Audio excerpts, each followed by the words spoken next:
Dan, congratulations on the win. Could that fight have gone any better, handing Gilbert Burns the first stoppage loss of his career? Oh, I was unaware of that. Yeah, like the win was good. Yeah, wasn't that happy about it, but Really? well, I flew. You think I flew halfway around the world in that 8-week training camp for 1 minute of work? Like, I want to challenge myself against the best guys. I do this for the challenge. I don't do it for the money. Yeah. I'm not a stupid guy. There are ways that I could be making a lot more money outside of the sport. So I do this to test myself. I do this to challenge myself, and that was not a challenge. So I'm looking for a challenge, and I sense that challenge inside the top 10 division, the top 10, the best guys in the world. Hopefully they can bring that challenge.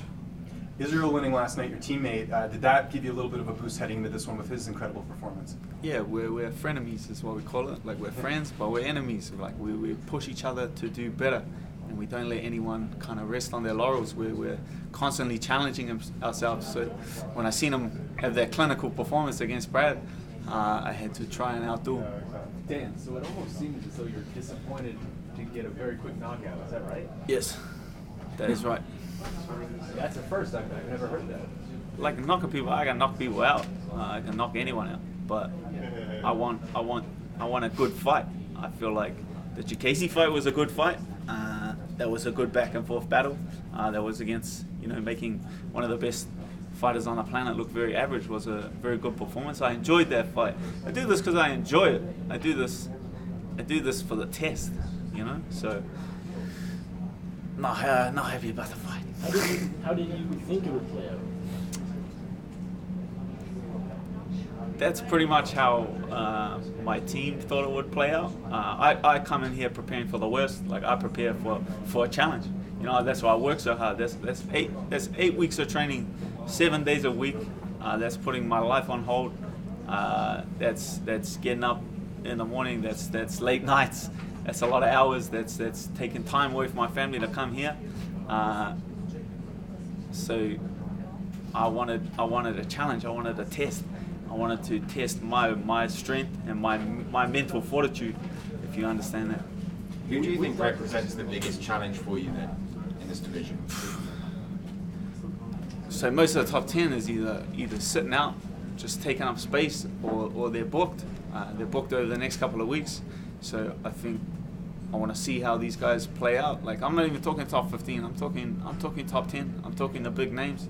I wanna be where Israel is. He's just cracked. They'll put him in the top 10. I want in the rankings. I want top 10. I want the same things. Like, I feel like I'm just as talented. I'm just as good, but I feel like I should be getting the same respect. You talked about pre-fight Gilbert's weight cut, and you saw him on the scales yesterday. He looked a little bit rough. Do you feel like that played a factor here? Yeah, you think those shots shouldn't be knocking a guy out. Like, I was barely touching him, and he kept falling over, and that can only be one thing. That's dehydration. He's big and he's inflated, but his brain is not hydrated. He's not hydrated. He's too big. He's too slow. Like, everything he was throwing, I could see coming because he's too big. And those shots should be knocking a guy out. Should he go to 170? You think?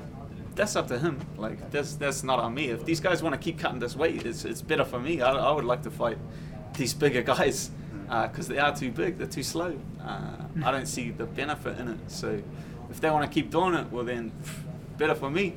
We've talked a lot about your frustrations at featherweight and that big weight cut and how it was affecting you mentally in the fight.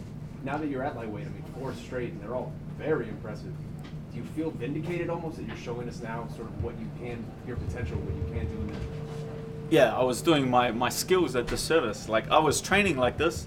I was training at the level I'm supposed to be at, and then that last week, I was like pulling the rug out from under myself and then doing my skill set at the service.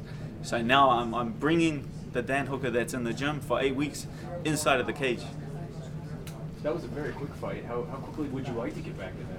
Tonight, tomorrow, next week. Like, I would get back in there straight away. I say I want a top 10, but I ain't sitting around. Like, if you want to fight and you're thinking of a date, shoot me a message. I don't turn down fights. Sean Shelby knows that.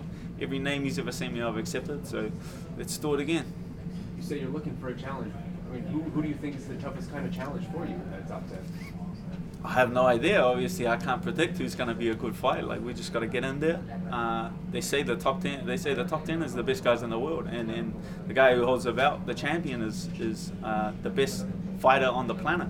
I want to prove myself as the best fighter on the planet. So I want to work my way towards that guy. And if they keep giving me these other guys that aren't on my level, the UFC has like a due diligence. I feel like it's health and safety regulation. They're breaking some kind of health and safety code by putting me against these guys. They're getting them hurt. This isn't a game. I can seriously hurt people, so they need to give me someone on my level. You called out Paul Felder after your last fight over Jim Miller. He fights tonight against Mike Perry. Granted, no, it is at welterweight if he moves back down to 155. Is that still a fight that interests you particularly, or is it really just anybody in the rankings you're going after? Look, I called Paul out because he was standing there. I got nothing against the guy, but if we can put that together, let's put that together. You and Izzy now, back-to-back nights, combined performances. I mean, it was just ultra impressive. Eugene Behrman wasn't really a name that I think a lot of people knew, and now all of a sudden this gym, both of you guys really coming up. Do you feel a sense of pride sort of showing out for him in the gym and all this coaching stuff? 100%. The only reason I'm standing here is because of my coaches and my teammates in my country. Like my coaches and my teammates especially get me to this level. Like Israel was talking about it last night, that we train at the best gym in the world, and I thoroughly believe that, and I feel like we're just getting started. Like I got 10 more guys lined up that are ready to go, and they can compete on this level as well and do very well. So I feel like City Kickboxing is moving its way to being a world force. Boom. Congrats. Thank you.